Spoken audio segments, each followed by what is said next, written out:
Good morning, classmates. Good morning, Doc. I am Hosanna Kunicha, and today I am tasked to talk about dependency theory.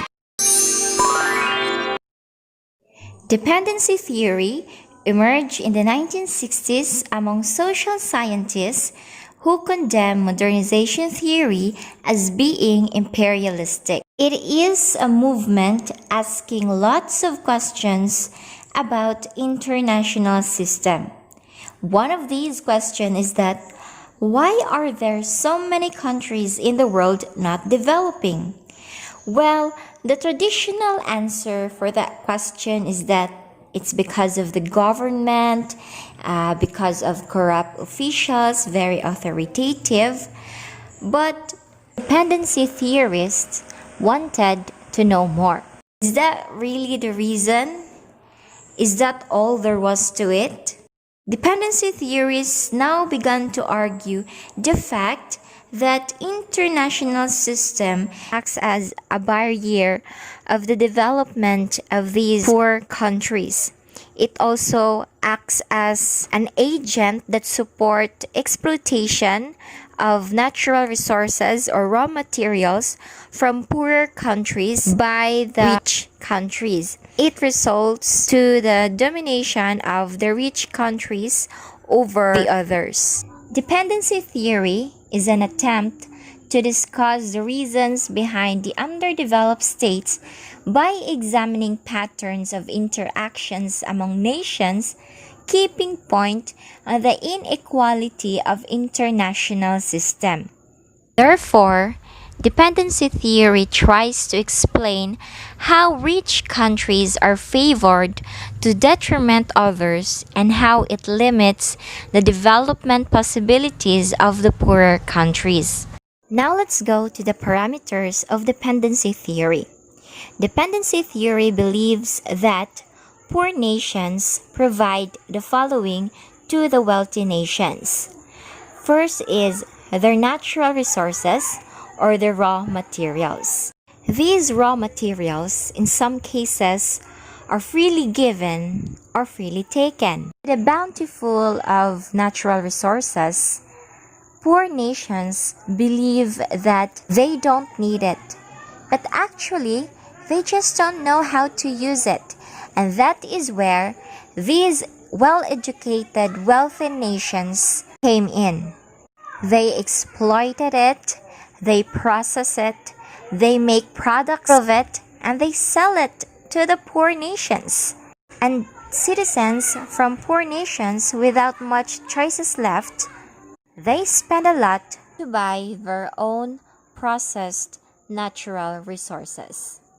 Second, poor nations provide cheap labor or very affordable manpower. It is sad to say that until now, there are still cases wherein citizens coming from poor nations with poor educational system are sometimes taken for granted by these wealthy countries. Sometimes their salary do not give justice to the weight of their work, and that is why we can see viral videos of our OFW brothers and sisters asking help to our president or to our government, pleading to help them go home and escape from their cruel employer. Next is poor nations serve as a destination for obsolete technology. As innocent as we are, we take this obsolete technology or even different things from wealthy countries as their gifts. But actually, poor countries serves as a dump site of scraps from wealthy countries. Things that they don't need or are already damaged are taken by us like as expensive as it once was.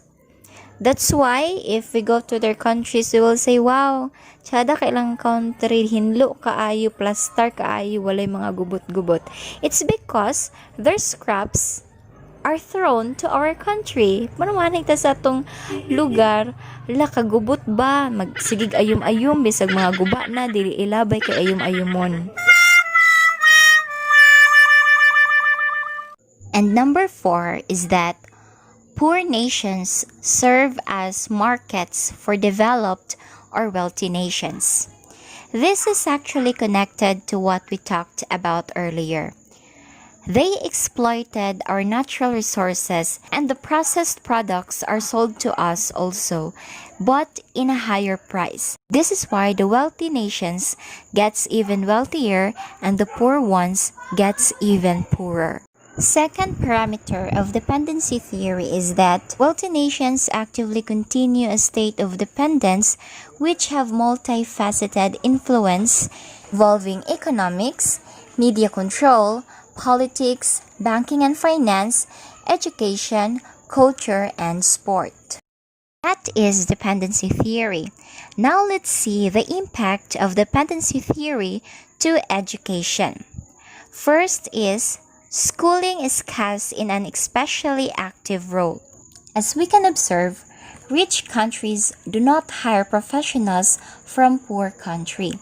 Even if we have bachelor degrees, if we go abroad, it is not guaranteed that we will be taken as professionals, especially that the Philippines has just implemented the K-12 curriculum. Before, with our previous curriculum, we are not into the global standard of education.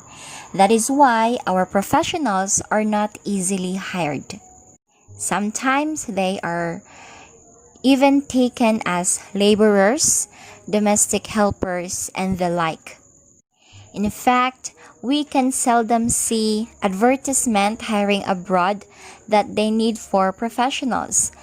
They need operators, caregivers, nurses, laborers, domestic helpers, and others. Second, propagating in the learners the values, attitude, and skills best fitted to serve the interests of the dominant group or the rich countries. Rich countries or the wealthy countries have certain set of values, attitudes, and skills that they need in their country. If we wanted to get a job in abroad, we need to be very observant and follow their specifications as to behavior, attitudes, and skills, so that we will be hired and be a regular employee. For example, inviting intelligent scholars and skillful workers from other countries to observe and to learn from rich countries. Then, we use it or apply it in our own country.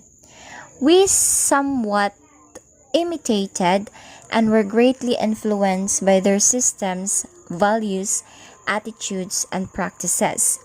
Therefore, in the end, we are built by them because we are trained and exposed same as how they trained their own graduates.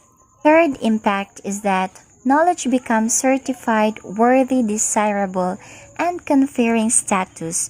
Others were neglected, ignored, or even suppressed.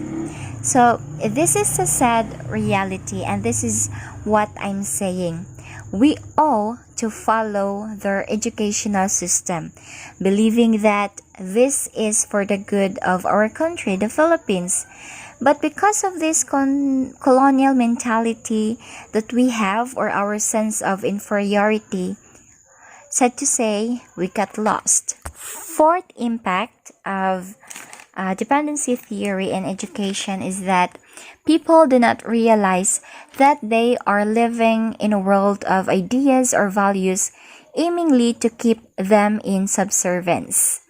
Servitude of the mind, people are made to believe that they are free when in fact they have been enslaved. We believe that we are free, but if we look on the other angle, we can see that we are still dictated by them. For example, we have plenty of nursing graduates because we believe that that is the global demand or the demand of the rich and wealthy countries.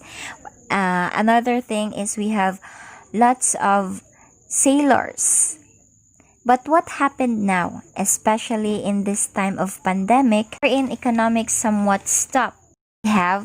They need to go home. Maybe some of them don't anymore know how to do agriculture, like fishing or farming, because they are not anymore exposed to these things. It is dependency theory.